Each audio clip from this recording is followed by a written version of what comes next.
Question, si on peut justement lui transmettre le micro. Je vais essayer de répondre. C'est compliqué de répondre de façon à ces questions. Bonsoir, monsieur Maire, merci pour votre exposé très inspirant et assez sans direct. Je suis Laurette Neuvieux, je suis économiste, je travaille à l'Institut Choiseul et à l'IEP, donc à l'Institut d'études politiques, je dirige un groupe de travail sur la souveraineté.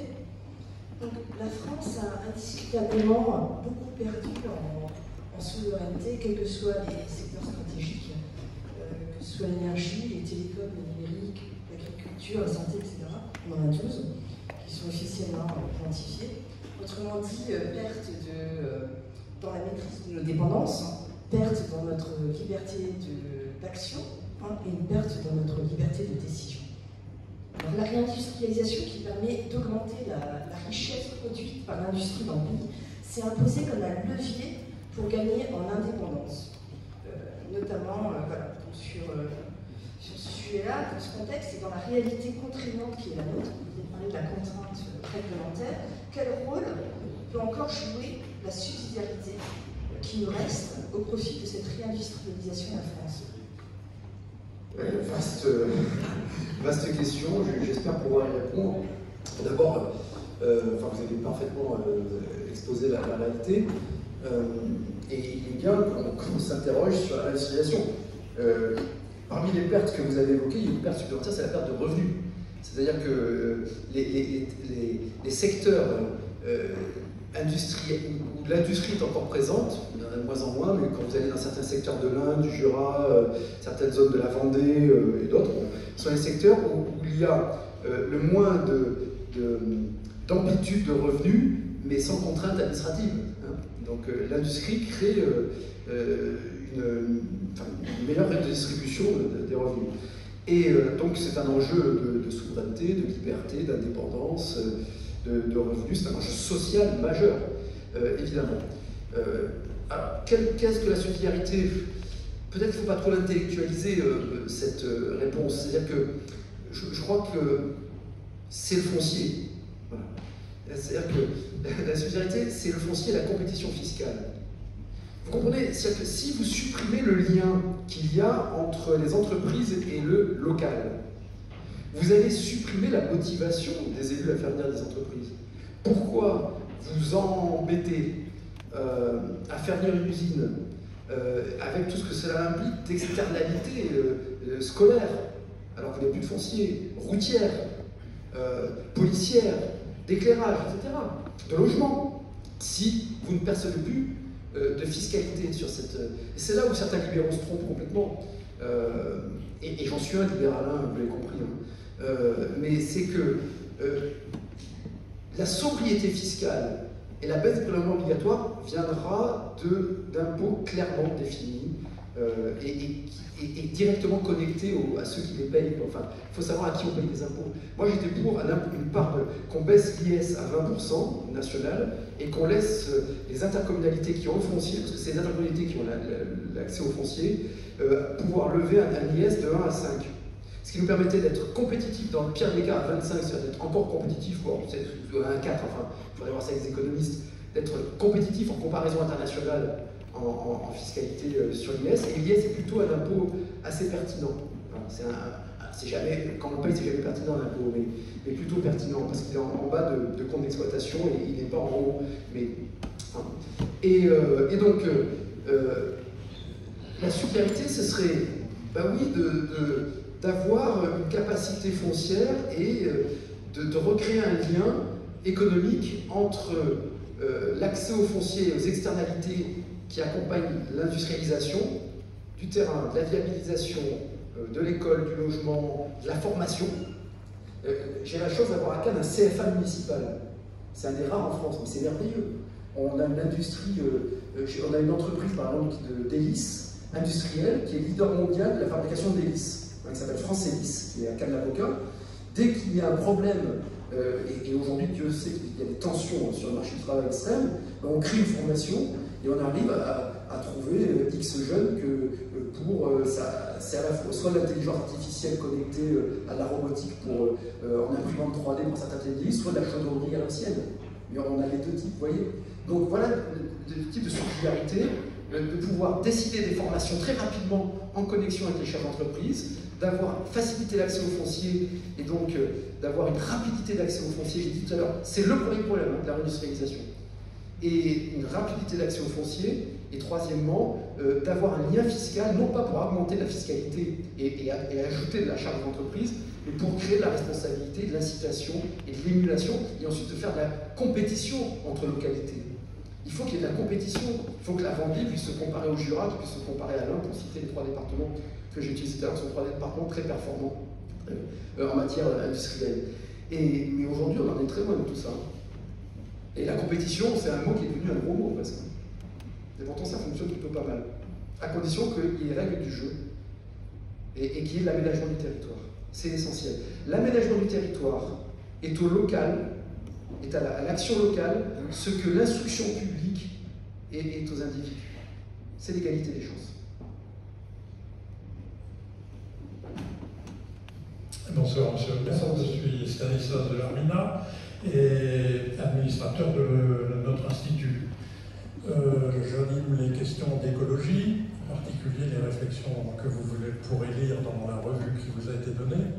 Alors, j'ai envie de commencer par vous dire que j'ai apprécié votre nuance entre ce que vous avez appelé la décentralisation qui est descendante et la subsidiarité qui est un pouvoir ascendant à partir de la responsabilité des personnes. Or, vous avez pris beaucoup d'exemples en vous plaignant du maquis institutionnel, des exemples qui ont trait à l'écologie. Or, me semble-t-il, est-ce que vous croyez qu'il y aura un changement possible si on n'inverse pas jusqu'à l'information des citoyens en matière de connaissances? C'est-à-dire qu'aujourd'hui, l'information, elle est descendante, elle n'est pas ascendante, elle est descendante du sachant vers l'apprenant. Et donc, j'ai une question que nous développons dans notre institut sur laquelle je voudrais avoir votre avis. C'est en venir à l'idée des Américains qui ont mis en place ce qu'ils appellent le dialogue des équipes bleues et des équipes rouges.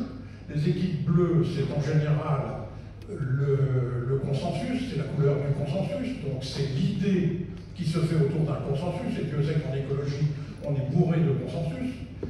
Mais les États-Unis essayent, parce qu'ils n'y arrivent pas forcément très facilement, mais de développer la parité budgétaire vers des équipes rouges qui auraient vocation à démontrer le contraire du consensus.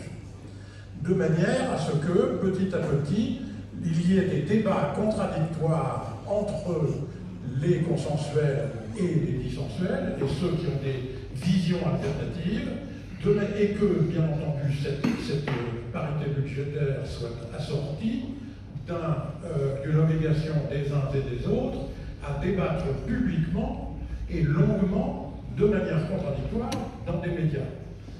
Eh bien, ma question est la suivante. Est-ce que vous ne croyez pas que ce serait le moyen que les individus se fassent leur propre idée grâce à des débats contradictoires, à condition, bien entendu, que les dissidents ne soient pas des amateurs, mais qu'ils soient soutenus. La subsidiarité, ça veut dire aider, soutenir toutes les visions. Merci, j'espère avoir compris. Merci d'abord, parce que je vais me renseigner sur ces bleus qui rouges. Alors, je réagis vraiment à chaud et de façon, ça organise un peu ma pensée. Bon, déjà, moi je crois que quand même qu'à la vie, il y a des sachants. Et qu'il y a des domaines qui nécessitent des années d'expertise, d'apprentissage, etc. Ensuite, je crois à la démocratie. Donc je pense que les sachants doivent se mettre au service de la compréhension commune et du bien commun. C'est ça le bien commun, qui est aussi un des éléments de notre réflexion. Troisième élément, ce que vous dites souligne la grave crise civique que j'évoquais tout à l'heure. C'est-à-dire que et bravo aux Américains qui font ça, mais qu'on en soit presque obligé de faire des équipes rouges et des équipes bleues pour recréer de la controverse civile, pour recréer de la raison critique. Dans un ouvrage que je vous incite à acheter, puisque j'ai des droits dessus, deux ouvrages, donc il y a deux ouvrages que vous devez acheter, obligatoires, ils ne sont pas chers en plus. Un, c'est chez l'Harmattan, qui s'appelle Refaire communauté pour en finir avec la civisme, co-rédigé avec Jean-Michel Arnaud, et un autre que j'allais évoquer qui s'appelle La culture nous sauvera, qui est plus récent, l'édition de l'Observatoire, que j'ai écrit avec Christophe Tardieu. Et dedans, il y a tout un chapitre que j'ai rédigé sur l'éducation artistique culturelle et sur l'instruction scientifique, la raison critique, la philosophie, la confrontation des idées, la différence entre corrélation, coïncidence et causalité. À chaque fois. Donc, ce qui est certain, c'est que retrouver une légitimité de l'action passera par ce type de débat. Je le pressens, ça. Mais la difficulté, c'est que dans in concreto, comme on dit en droit, dans la réalité, quand vous essayez, en tout cas, moi, dès que on a fait beaucoup de démocratie participative à Cannes, il y a quand même un biais, c'est que ce sont toujours les mêmes qui viennent, qui s'intéressent et qui sont des militants, d'un côté ou de l'autre. Je ne suis pas pessimiste, je pense qu'on peut. Les situations monarchiques tout à l'heure a beaucoup travaillé sur ces questions-là, avec d'autres d'ailleurs. Je crois beaucoup aux communautés locales, beaucoup, mais on n'a pas trouvé la formule pour l'instant pour éviter il ne faut pas que ça affaiblisse la démocratie représentative. Il faut que ce soit un élément qui renforce la démocratie représentative, qui elle seule est capable de travailler dans la temporalité, dans le temps. Le rapport au temps a besoin d'être redéfini, mais c'est une discussion plus philosophique. Voilà. Bon, après, il faut que j'essaie de comprendre tout ce que vous m'avez dit, parce qu'autrement, ça sera. On a retrouvé la section complète, le fil bleu sur le bouton rouge, et puis pour à la fin, le bouton expose de. Parce que j'ai des références cinématographiques, quand même, dans le cadre, vous l'avez compris. Il y a encore, je crois, deux questions.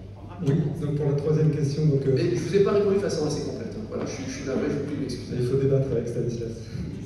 Donc pour la troisième question, je suis Tristan Diffenmaker, je suis fonctionnaire au ministère de l'Agriculture, donc je partage tout à fait votre analyse de la situation de l'État et puis de l'action publique. Je voulais vous poser une question. Regardez sur les herbicides et les pesticides, évidemment par lesquels on est. Je suis déjà convaincu.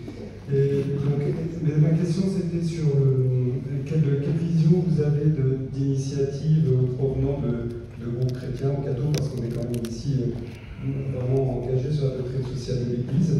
Et est-ce que vous seriez prêt à vous fixer comme objectif, donc objectif de l'État mis en œuvre au niveau local, par exemple donc des principes fondamentaux de la doctrine sociale de l'Église, que sont par exemple la liberté pour les parents de choisir l'école de leur enfant, la liberté pour les travailleurs, salariés ou dirigeants d'entreprise de choisir leur protection sociale de base, leur assurance maladie, leur assurance retraite, sans qu'il y ait un monopole qui s'impose à eux. Donc, est-ce que vous seriez, voilà, c'est trois questions. Quelle image vous avez des initiatives de groupes cathos, chrétiens, largement? Pour répondre toujours en toute sincérité, une première partie intime, moi ça me va très bien, si vous voulez. Moi j'étais baptisé à Cannes et j'ai cette instruction-là, sans. Mais je suis un élu de la République et le principe de laïcité doit s'imposer. Donc moi je ne suis pas là pour promouvoir une doctrine de l'Église, même si j'ai cité Rerum Novarum, mais on peut en citer d'autres. Bon, il y a eu quelques renversements là aussi philosophiques entre Rerum Novarum et Quanta Cura, c'est pas tout à fait la même chose, mais bon, je vais faire la parenthèse. Donc pour revenir à ce que vous dites, je vous invite d'abord à lire, comme ça vous donnera toute la clarté sur ma pensée sur l'école, une tribune une chronique que j'ai sortie dans l'Opinion il y a 10 jours, qui s'appelle Perseverare Diabolicum. Voilà. C'est un vaste programme et où je suis absolument favorable à la suppression de la carte scolaire. Et ça, c'est une position personnelle, contre-intuitive en France.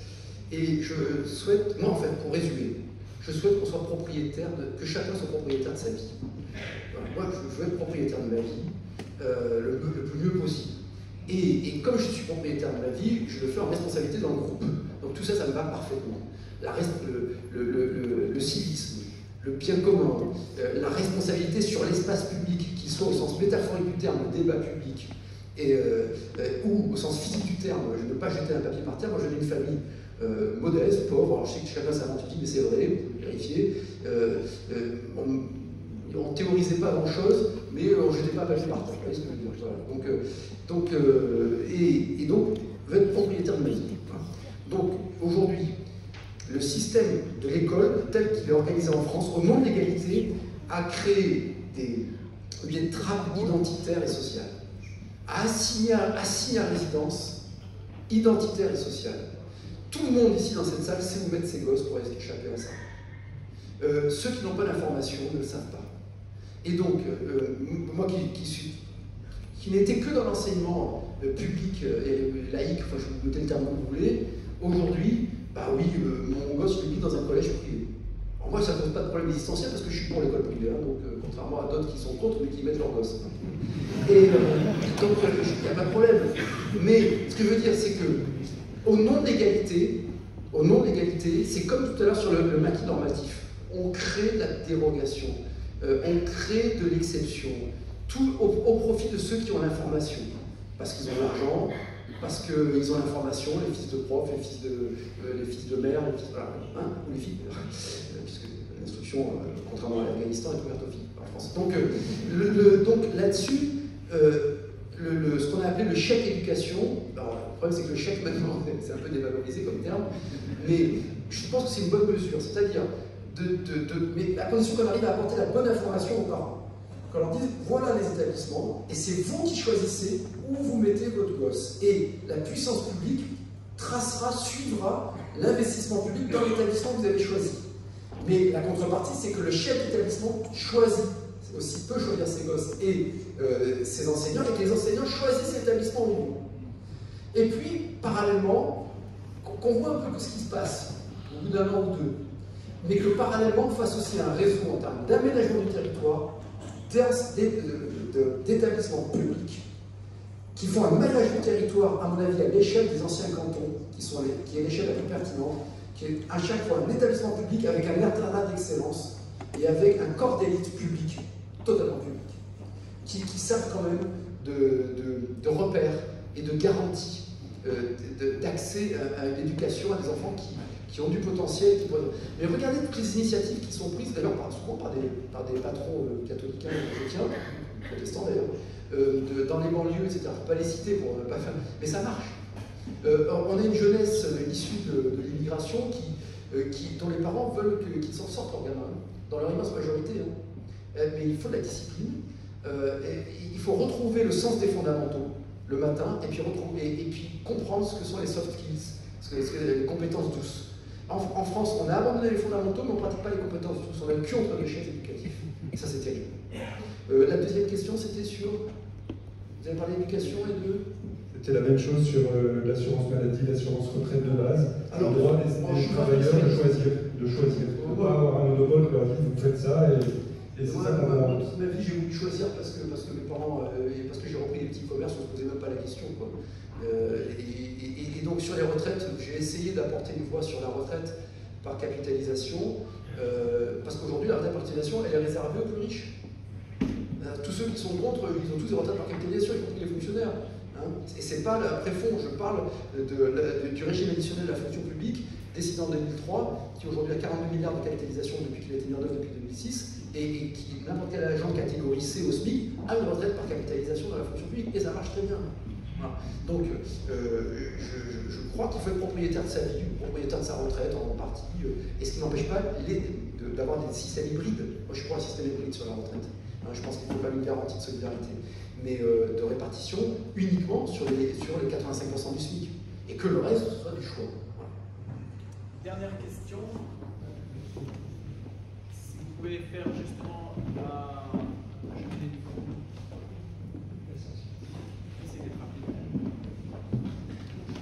Bonjour mon cher collègue. Chers collègues, donc c'est donc vous. Guillaume Desmira, maire Couvry, je suis membre de maire de Diaconin. Donc ma question est la suivante. Le 15 septembre, le président a annoncé la transition démographique au préfet. elle a imposé contre toute subsidiarité à nos communes. Depuis, il y a des CADA, des centres d'accueil des migrants. Ils commencent à être mis en place dans les communes. C'est-à-dire 40 étrangers dans un village de 300 habitants. Et cet apport brutal, ça détruit l'équipe de notre commune. Ça détruit la paix sociale dont nous sommes responsables. Alors, comment se défendre? Et l'AMF peut-être vous aider. L'AMF ne fait que ça, chers collègues. Parfois, l'AMF mériterait d'être plus lu, entendu, soutenu. Mais il y a de formidables membres, le comité directeur, etc. Non, mais l'AMF, déjà, le principe de base, et c'est ce qui m'a réjoui dans l'AMF, je dois le dire, j'avais sous-estimé, alors, président de l'AMF, c'est un mandat totalement bénévole, je le répète, mais j'avais sous-estimé le côté chronophage des réunions ministérielles. C'est inouï. Nombre d'heures qu'on passe dans les ministères sur des trucs, avec des ministres qui sont souvent des gens très bien, qui veulent bien faire, mais qui n'ont aucun pouvoir à la fin. C'est des heures sur les virgules, trucs en lien avec le Sénat, l'Assemblée, à la fin, c'est pas les Et en revanche, j'avais surestimé la difficulté de trouver des positions communes qui ne soient pas molles. Et y compris avec des maires qui sont quand même très à gauche. Et ça se passe très bien. Parce que, sauf exception, on a quelques. Mais le maire est obligé de décider, donc il est obligé d'être un peu libéral. Je sais que ce propos me sera reproché, mais il est obligé d'être un peu libéral. Il est obligé d'être en situation de responsabilité. Donc la position de l'AMF, c'est que rien ne doit être imposé à un maire. Que le maire est mandaté, c'est ça la subsidiarité. On a un mandat ascendant, c'est-à-dire que nous sommes des habitants, parmi les habitants, mandatés par les habitants, et nous rendons compte aux habitants et à la loi, à l'état de droit. Voilà. On doit respecter la loi et on doit rendre compte aux habitants. Donc on ne doit pas. Qui est ce haut fonctionnaire, celui qui peut décider qui va habiter chez nous? La position elle est très claire là-dessus. Transpartisane, pas de problème. Vous remarquerez à quel point le mot transition est utilisé à toutes les sauces aussi. Il n'y a plus un colloque où on ne parle pas de transition. Transition accélérée. J'appelle à un peu d'humilité historique. Pas vous, mais l'après-guerre, ils ont connu une sacrée transition démographique avec l'exode rural en 10 ans. On est passé d'une société rurale à une société urbaine. 14-18, il y a des sacrées transitions générationnelles avec des classes d'âge qui se dessinaient. La transition du train, la transition de l'eau potable, enfin bon, voilà. Donc je crois qu'il faut faire attention, la vie est transition par définition, c'est très bergsonien d'ailleurs, si on faisait de la philo, c'est l'élan vital. Et pour revenir à votre question, ce concept de transition démographique, il est affligeant, parce qu'il donne raison à ceux qui théorisent le grand remplacement. Il est quand même très effrayant ce concept, porté par quelqu'un d'extrême centre.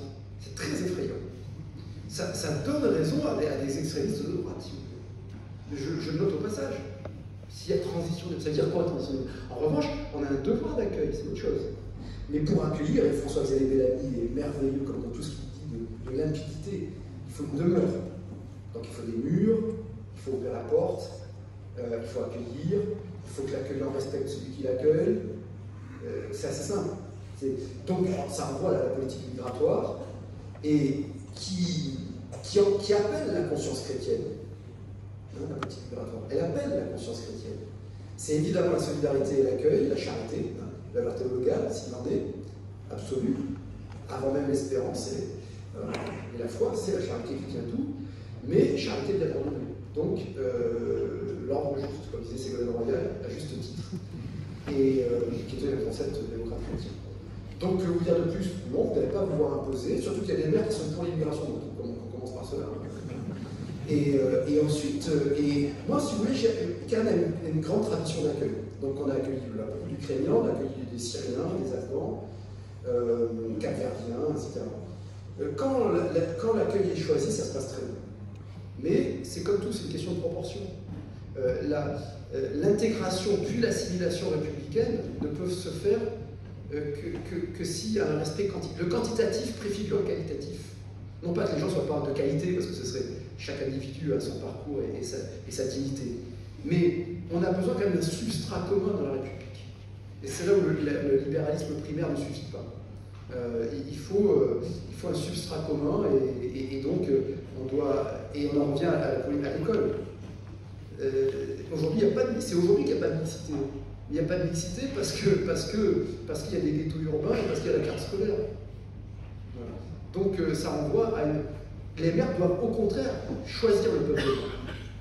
On aura beaucoup moins de problèmes sur les logements sociaux si on choisit le peuplement. On ne choisit plus le peuplement. Voilà la position de l'AMF et qui est la mienne. Merci beaucoup d'avoir participé à cette... Où est la cette... subsidiarité si je n'ai pas la possibilité de poser ma question? Où est la subsidiarité? On a parlé d'ordre. Je ne vais pas poser ma question, je la pose directement. Vous avez... la subsidiarité, c'est pas l'anarchie, monsieur. Apparemment, c'est connaît pas la subsidiarité. Ah, merci. On peut applaudir monsieur le maire.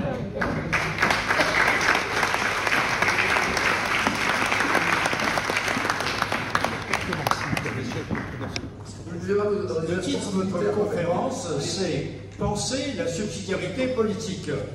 Comment se fait-il que vous n'ayez pas parlé du traité de Lisbonne, qui est exactement le contraire du principe de subsidiarité? Merci, monsieur. Il y a plein de choses que je ne vais pas parler là. Mais je pense qu'effectivement, je pense que c'est une meurtrissure dans la V République que d'avoir eu un traité qui a défait le choix d'un référendum. Voilà. Pour une fois, j'ai été court.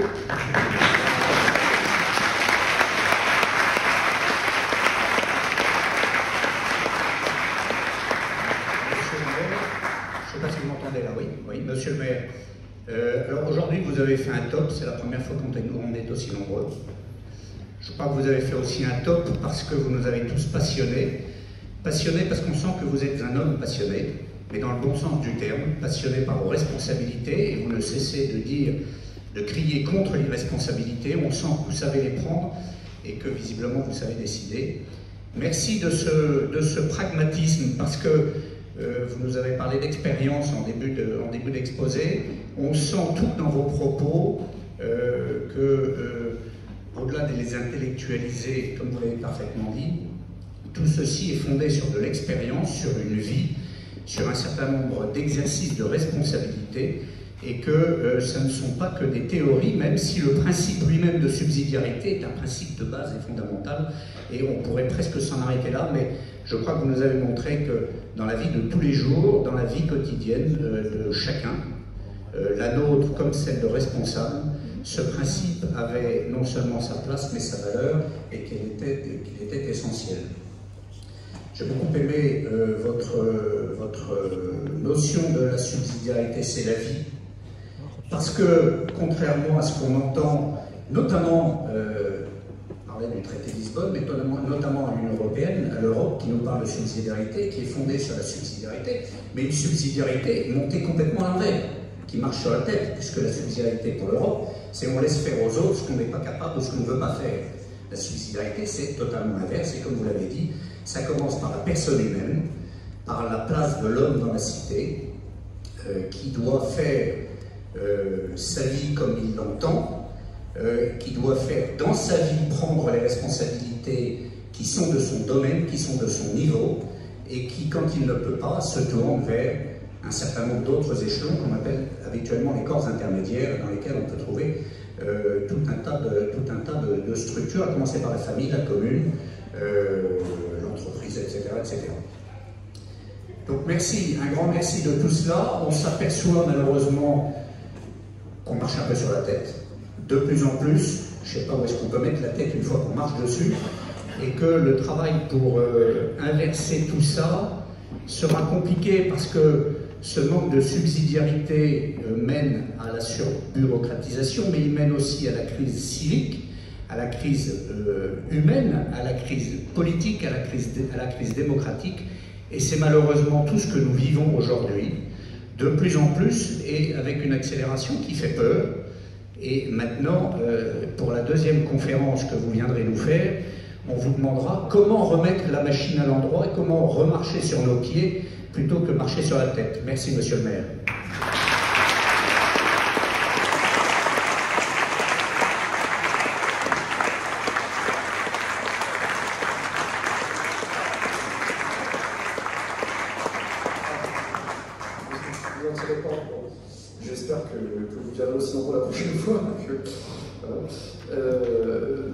Une bonne façon de remettre dans le bon état, c'est d'adhérer à la Nouvelle Énergie, qui est mon parti politique, et nous produisons un certain nombre de notes sur l'école, sur un certain nombre de sujets, et on est en train de travailler vraiment sur un corpus que j'espère de référence. Il y a une multitude, moi je ne suis ni pessimiste ni optimiste, parce que je crains que nos pays ne soient dans la violence, mais je vois aussi toute l'énergie qui doit donner partout. Une capacité d'innovation, des fondamentaux qui restent extrêmement solides. Et puis ensuite, oui, le parcours de vie, la théorie, il faut de la théorie, il faut de la conceptualisation, autrement on s'assèche intellectuellement, mais il faut de la pratique. Parce que, je vais finir avec deux citations, non pas par coquetterie, mais parce que c'est une façon pudique de se placer derrière d'autres qui ont réfléchi avant moi. Jean-François Revel, qui était un libéral plutôt de gauche, comme il se disait, mais un jour avait dit ou écrit, et ça m'avait marqué, il dit l'idéologie, c'est ce qui est réfléchi à votre place. Donc il faut faire très attention, et il y a quand même la réalité s'impose toujours à nous à un moment donné. Et ensuite, un autre grand penseur que j'adore, qui est Pierre Desproges, qui disait j'en ai assez, je vais aller vivre en théorie, car en théorie tout va bien. Merci à vous.